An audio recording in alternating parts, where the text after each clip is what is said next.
Gálatas capítulo 3. Fé ou obediência à lei? Ó Gálatas insensatos, quem os enfeitiçou? Não foi diante dos seus olhos que Jesus Cristo foi exposto como crucificado? Gostaria de saber apenas uma coisa: foi pela prática da lei que vocês receberam o Espírito ou pela fé naquilo que ouviram? Será que vocês são tão insensatos que, tendo começado pelo Espírito, querem agora se aperfeiçoar pelo esforço próprio? Será que foi inútil sofrerem tantas coisas? Se é que foi inútil. Aquele que dá o seu Espírito e opera milagres entre vocês, realiza essas coisas pela prática da lei ou pela fé com a qual receberam a palavra? Considerem o exemplo de Abraão. Ele creu em Deus e isso lhe foi creditado como justiça. Estejam certos, portanto, de que os que são da fé é que são filhos de Abraão.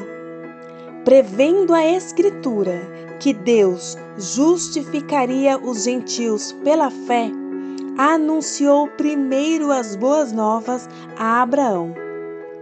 Por meio de você, todas as nações serão abençoadas.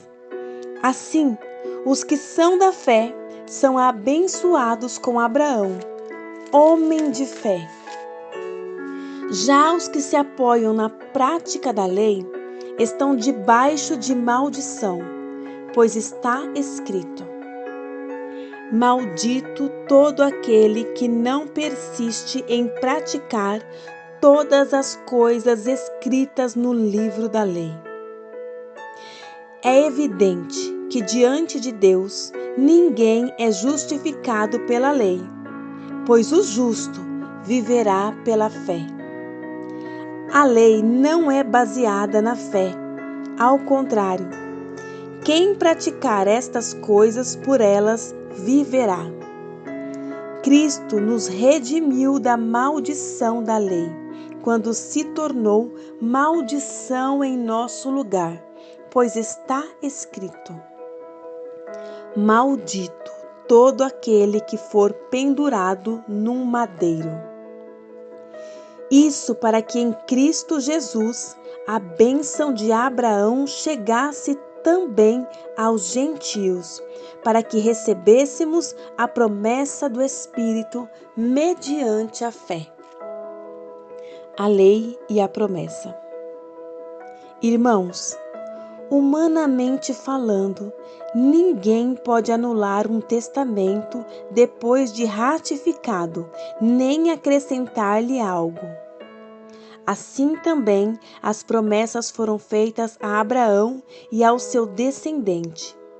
A Escritura não diz: e aos seus descendentes, como se falasse de muitos, mas ao seu descendente, dando a entender que se trata de um só, isto é, Cristo.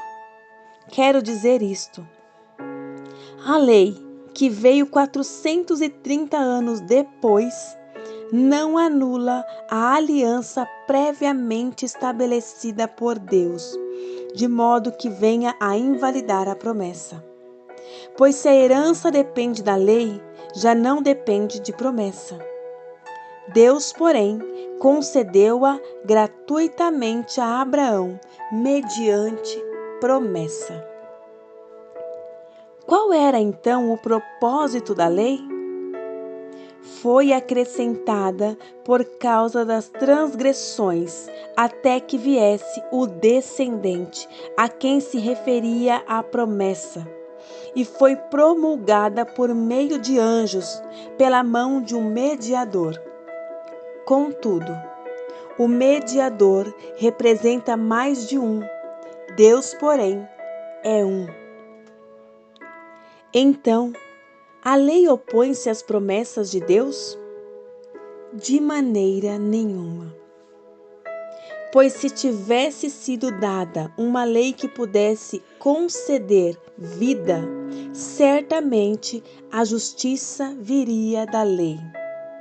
Mas a Escritura encerrou tudo debaixo do pecado, a fim de que a promessa, que é pela fé em Jesus Cristo, fosse dada aos que creem.